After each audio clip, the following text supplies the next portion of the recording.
on Goblin Reddit. Today's story is... My wife demands that I adopt her 20-year-old daughter after I spent $500,000 on her, but her heartbreaking reaction when I refused changed everything. I've been married for a decade to my current wife, 40, who already had a 9-year-old girl when we met. This little girl, now 20, grew up practically without the figure of her biological father. This man never contributed financially, rarely contacted her, and only appeared on specific occasions to deliver some cheap gift bought at the last minute, staying for just a few minutes before leaving. When I entered my wife's life, I enthusiastically assumed my role as a surrogate father figure. I committed to providing her with stability and affection, inspired by my own childhood in a structured home. I faithfully attended every school meeting, cheered her on from the sidelines during her sports competitions, and helped her with her academic projects. I became her confidant when she needed guidance on relationships or support with complicated tasks. Financially, I covered absolutely all of her expenses: clothing, dental treatments, extracurricular activities, birthday celebrations, vacation camps, and even services that her mother considered expendable, such as private lessons when her grades declined during 10th grade. Despite my dedication, I always perceived a certain emotional barrier. His mother insisted on maintaining a connection with his biological father, even if it was minimal, such as the occasional phone call or a half-hearted birthday greeting. Respecting this decision so as not to overstep the mark, I observed how the insignificant participation of his biological father seemed to have more value than my daily efforts. Each contact with him provoked great emotion, while if I simply established basic rules, such as arrival times, she responded by reminding me that he wasn't her real father. When she finished high school 2 years ago, I wanted to properly celebrate this important milestone. To commemorate her graduation, I organized a week-long trip to California, inviting her and her 2 best friends. I fully funded this experience: flights, accommodation, food, and even extra money to visit Disneyland and take tours of Hollywood. Although it was a considerable expense, I wanted to give her a special memory before her next stage of life. I admit that I partly hoped that this gesture would demonstrate my genuine affection, despite not sharing biological ties. The strategy seemed to work initially, as she returned enthusiastically, sharing positive anecdotes from the trip. However, weeks later she informed us of her decision to take a sabbatical year. She explained that she needed time to reflect on her academic and professional future. Frankly, this news worried me. University already represented a significant financial commitment, and postponing it would alter our economic planning. Even so, I tried to be understanding, offering her accommodation while she clarified her plans. Then she revealed her true intentions. She wanted to travel as a backpacker around Europe for 6 months, accompanied by 2 friends. My reaction was ambivalent. I valued the learning that traveling provides, recognizing its benefits for developing independence and accumulating memorable experiences. However, this project was far from cheap. She did not work or save for this adventure, so once again I would have to bear all the costs. After discussing it with my wife, I reluctantly agreed. I paid for her airfare and hostel reservations and even set up a monthly allowance to cover food, transportation, and tourist activities. Despite the considerable outlay, I convinced myself that it was worth it if it contributed to her personal growth and vocational clarification. On his return, he inundated us with fascinating stories about people he had met, places he had visited, and experiences he had had. He shared hundreds of photographs and spoke tirelessly about how this journey had transformed his perspective. However, something remained the same. He was still unclear about his professional future. After a few weeks at home with no defined occupation, I subtly encouraged him to start university studies. I explained to her the importance of obtaining a degree to keep her job options open and build a stable future. Fortunately, she accepted, and last fall she finally started university. Again, I assumed most of the costs of tuition, room and board. Predictably, her biological father was completely absent throughout this process, not contributing a single cent or even calling to wish her success in this new stage of her life. During that same period, I began talking to my wife about long-term financial planning, specifically for our youngest daughter, now 8 years old. Believing in the importance of establishing financial support, I proposed creating a trust fund for her. My goal was to guarantee protection for her future, regardless of whether she decided to study at university, start a business, or simply have a financial cushion in adulthood. Initially, my wife supported this initiative, recognizing the wisdom of planning ahead and setting aside resources specifically for our youngest daughter. However, when my stepdaughter discovered the existence of the trust fund, the situation changed dramatically. One evening, she confronted me, visibly upset, practically accusing me of favoritism. She questioned why I was setting up a fund for the little one, but not for her. I tried to calmly explain to her that it wasn't about preferences. I pointed out the considerable resources I had already invested in her: education, sabbatical travel, her own vehicle, medical expenses, and numerous additional outlays over the years. The trust fund simply balanced out the opportunities for her younger sister, who had not yet received the same level of financial support. I considered my explanation reasonable and logical, but she was dissatisfied.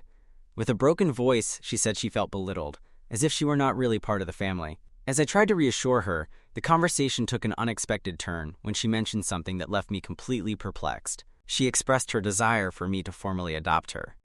For a moment, I was speechless. After so many years of being treated like an intruder and constantly being reminded that I was not her real father, now she wanted to formalize our relationship. Puzzled, I asked her why adoption had suddenly become so important. Initially, I was stunned. After years of hearing, "You're not my real dad," this sudden change of position was disconcerting. When I asked him his reasons, his argument seemed more calculated than sincere.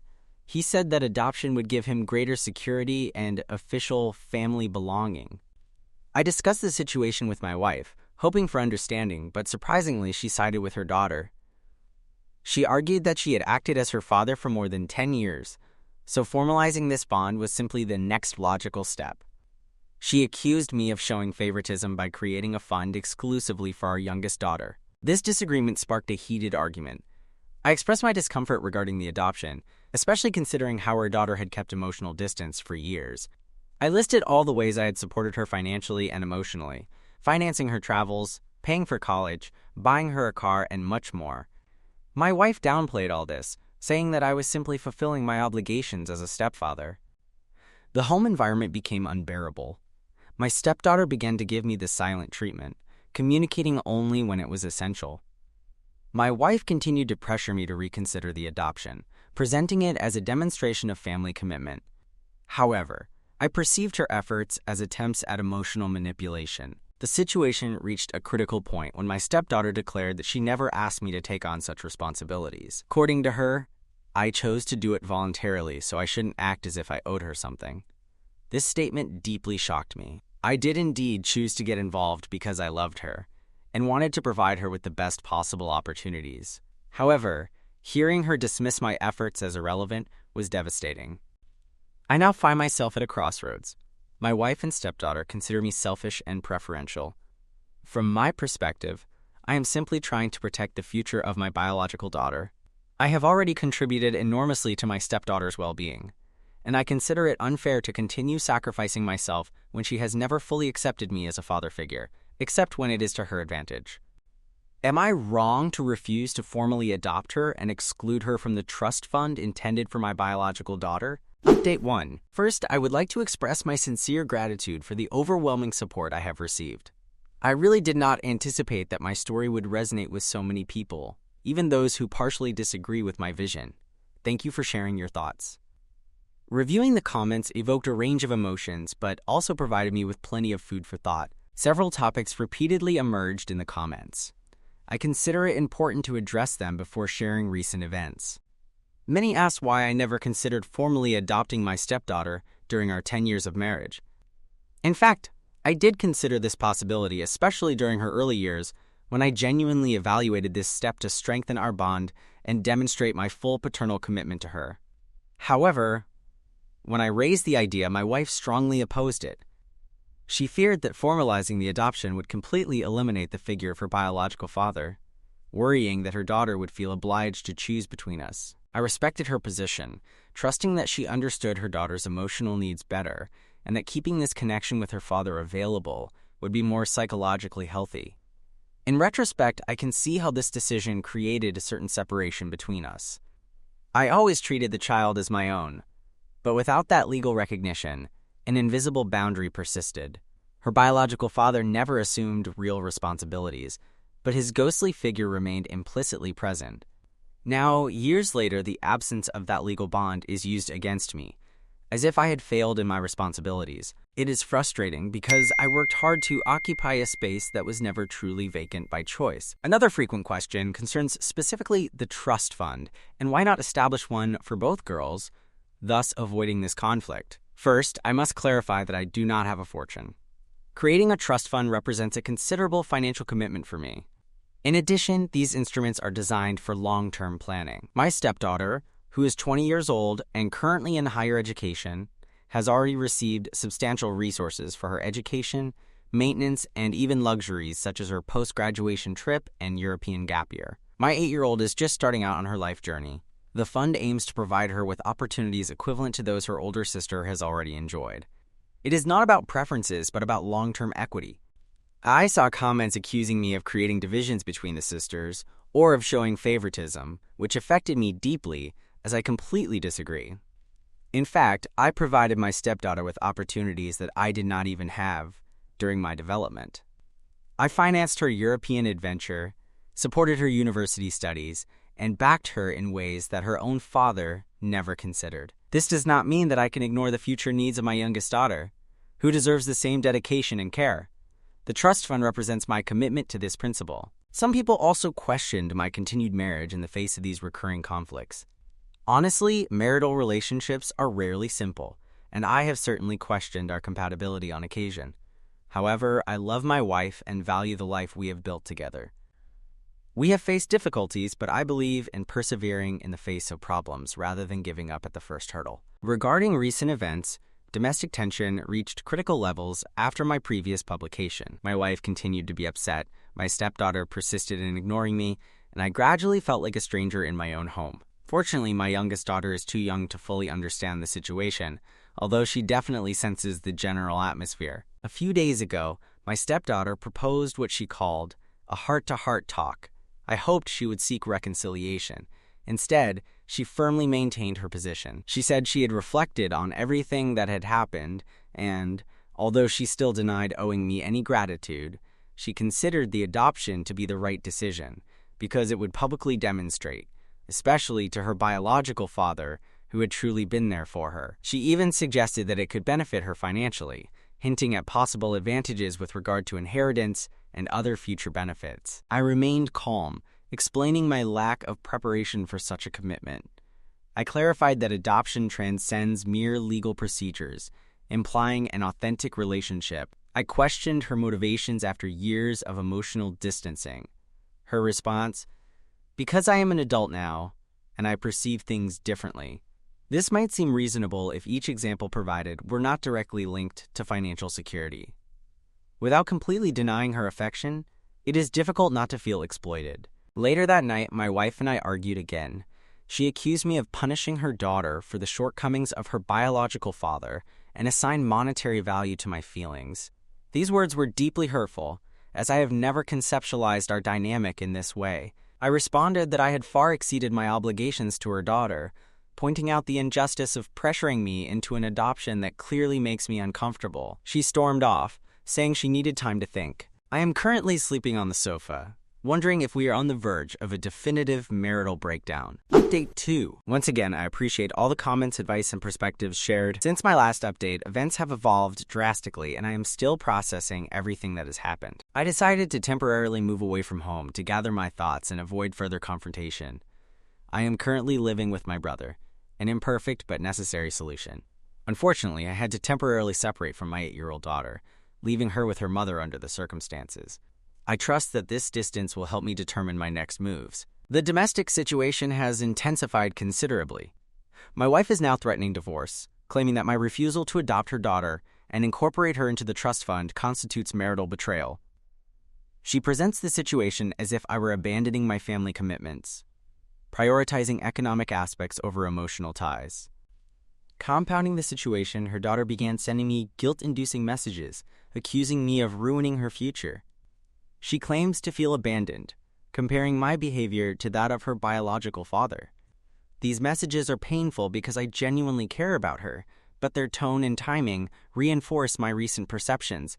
I am not valued as a committed person, but as a utilitarian resource. Since my departure, I have had important conversations with my brother, who is also a lawyer. I wanted to fully understand the legal implications of adoption, inheritance, and other recently emerging issues. He confirmed numerous observations made by you in previous comments. Formally adopting my stepdaughter would establish legal ties that currently make me uncomfortable. For example, after formalizing the adoption, I would acquire identical rights to challenge any patrimonial disposition, including the trust fund established for my biological daughter. Although I do not believe that I would deliberately harm the future well-being of her sister, her recent hyper-focus on financial security generates discomfort. This situation transcends emotions. It involves tangible legal and economic realities. My brother indicated that adopting previously would have allowed these complexities to be addressed proactively, but formalizing now, at the age of 20, and considering recent circumstances, represents a considerable risk. To get the full picture, I consulted a financial advisor and reviewed my expenses over the last decade. The results surprised even me personally. Over these 13 years, I invested approximately $500,000 in my stepdaughter, including education, medical care, extracurricular activities, clothing, and various everyday expenses. Looking at the total figure, I needed to sit down and take a deep breath. It represents an investment greater than what many parents spend on their biological children throughout their lives. What is most shocking is that legally I have no obligations towards her, as I have never formalized the adoption while her biological father maintains a technical presence, albeit practically absent. I am not legally obliged to support her financially beyond current domestic expenses. My lawyer confirmed that the fund established for my biological daughter remains completely within my rights.